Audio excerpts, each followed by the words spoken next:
back to the Diabetic Diet Show. Today's show is sweet chicken stir fry with rice and beans, or you could do snow peas if you'd like. The ingredients is pretty simple. We're going to start out with 10 ounces of chopped chicken breast and about a half a cup of sushi rice, a couple of cloves of garlic, or you can use the roasted garlic like I've been using lately, got it from the store. Other ingredients that you'll need is a mayonnaise. You'll need some sweet and sour sauce. Now, eventually, if you're going to cook a lot of Asian meals, you're going to want to buy it like this. Temporarily, what I did was, I've ordered through the years so many Chinese dinners on Sunday night that I have a bunch of this in the cupboard, and I just sat here and cut up a bunch of packages and dumped out about how much I think I want. Okay, I've also bought a package of fortune cookies, because you got to have fortune cookies with your Asian meal. I think it's the rules. So here is the rice, and we're going to need to boil some water for that rice. I have green onions we're going to cut up. This is just a bundle. There's 4 or 5 in this bundle. Also, you'll need some peanuts, and that's always real important with Asian meals. And of course, you have to have corn flour. Now, I just buy the corn flour. It comes in a package like this. I got this one from Amazon. I need to buy a little bit bigger one because I killed this package pretty quick. So I'm just going to leave it there to remind me to buy some more. And of course, you have to have rice vinegar. That's important with all these Asian type meals. So let's get started first with filling up our measuring cup with the water to start the rice. That takes the longest.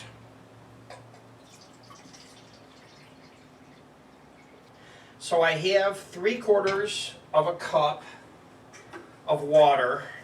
And by the way, if you want all these measurements, all you have to do to see the measurements is to click on the subscribe button right now in the lower right hand corner, and then you'll see the word more, and my recipe will be there with all the ingredients and the measurements. Or you can go to the website, which is jamestdds.blogspot.com.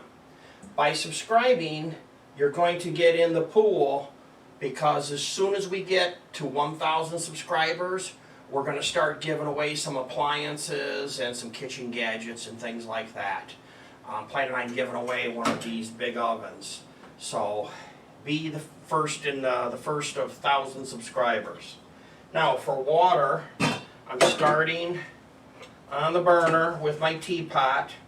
And I actually went over a little bit just from experience. I want 3/4 of a cup of water, so I actually went to 1 cup. Now let's get the water out of the way. Save it in case we get a fire. I might have to dump it on it if I'm cooking. Okay, now we have that going. Let's go ahead and do a cut up on these green onions. Let's get them ready. So the first thing I'm going to do is kind of line them up so I could do it all at once. If you get a little bit of waste, you got 5 of them. It's not really that big of a deal. So after you rinse them, what you want to do is you want to go ahead and cut them up a little bit. Now, you want the bottom part of the onion to use in the meal. And then as soon as you get done with the bottom part, you want to skip forward and you want to get rid of the stalks. And I just leave them right with a rubber band like that. Makes it nice and easy to get rid of the stalks. And then you're to where you can do the garnish for the top. So I just take and bring them over here and park them like that so they don't roll away. And then I will cut up my garnish. These are going to be really good. You know, these have a little bit of a hot taste to them, but not really. They don't bother your stomach. By the way, there's two things in this recipe that I put on there, and I put it there for people like my son that like things hot. And I'm not going to use it, but I got to tell you, the Sambal is absolutely my favorite. I need to shop and try to see if I can find Sambal that doesn't have red pepper flakes in it. Because red pepper flakes is just hot. And, you know, I love it, but it's just hot. Stir the rice. Once it gets boiling, you have to turn it down. I have the timer set to 17 minutes for the rice, and I've turned it down a little bit so that it won't overboil. So you have to kind of keep an eye on it. Might have to just pop your lid just a little bit. Now, I wanted to mention to you about a couple of really neat things I found. Found these at the dollar store. You always see me using these applesauce containers. Obviously, I eat a lot of apples and applesauce. But I found these at the dollar store when we were getting ready to shoot the video on dyeing Easter eggs, which you'll see in our list if you refer to the list. So these are pretty cool because I'm going to use them for things like this. And you can wash them or you can dispose them. You know, if you break, you throw them away. So these are pretty cool. So save those for later. Now I'm just going to double check on my rice. You don't want to burn it. By the way, you should always spray the bottom of your pan with Pam when cooking rice. Take it from Grandpa James. That way it won't stick. Now, even though I have set this timer for 17 minutes, you want to keep an eye on it. I'm going to leave my spoon in there like that, which will allow it to vent a little bit. Oh, salt and pepper. Let's put some salt and pepper in here before I forget.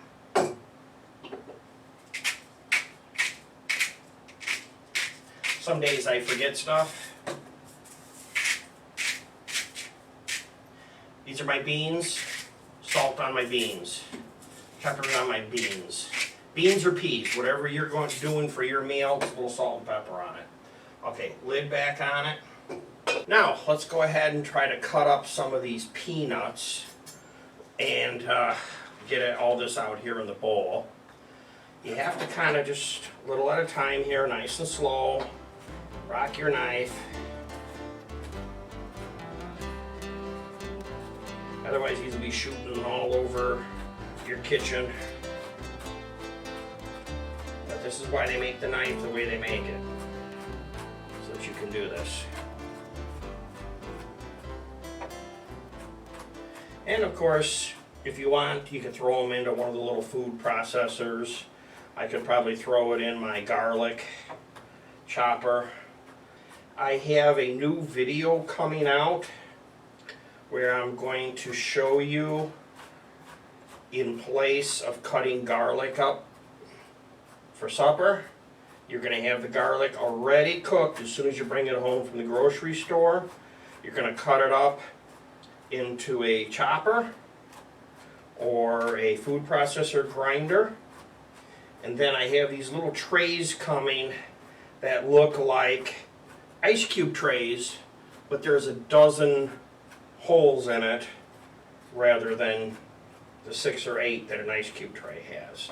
So kind of keep your eye out for that video. That video will be coming out pretty soon. Here we go. We're all chopped on these. Putting these in the bowl.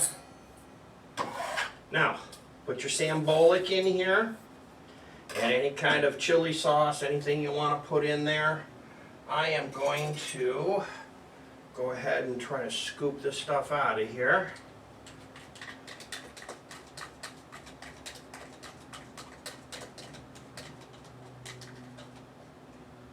Not much as far as the ingredients go.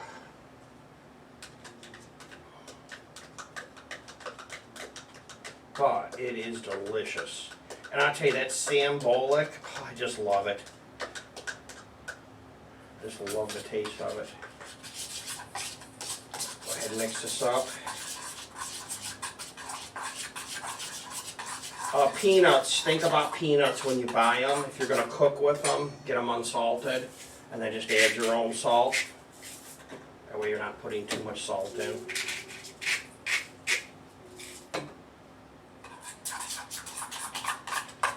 They're pretty good. I could eat these peanuts like this just as they are.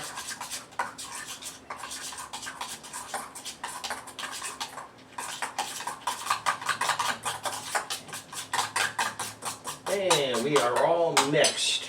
There you go.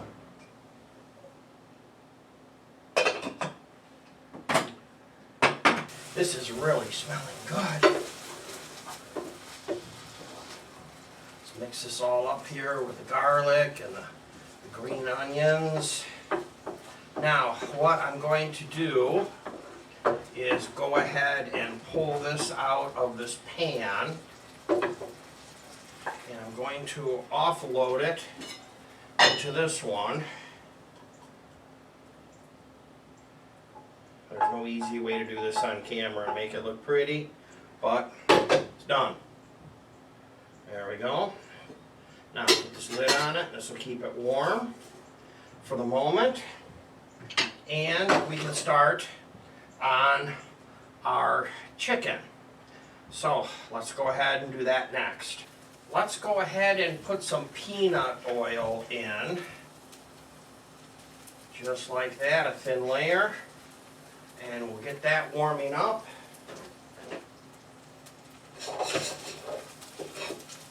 And move it around a little bit. And then the chicken, I'm just going to cut it up. It actually came from the store pre-cut, but in a block. This is pretty much cut up, but I'm just kind of going through if there's anything more I see. Because you know, the deal is with Asian food is you want it to be all bite-sized pieces. Let's get this in before this pan gets any hotter here.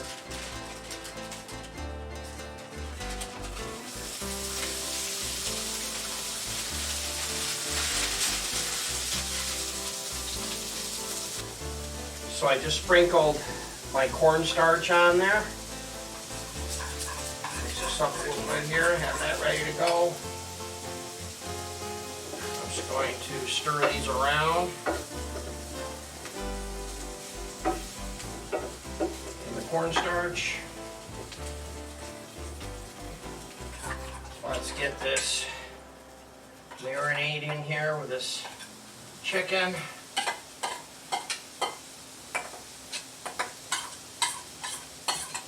Simple meal. Kind of the typical Chinese 5 ingredients makes a fantastic tasting meal. So I've put the rice out on the plate. Now on top of that you're going to put your beans or peas and get them all there like that, ready.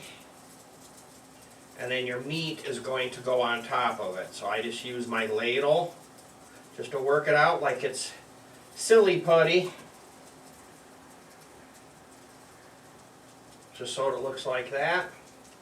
And then this meat, I'm going to take some beef broth and I'm going to put in about a shot glass worth of beef broth. And then stir it up real fast.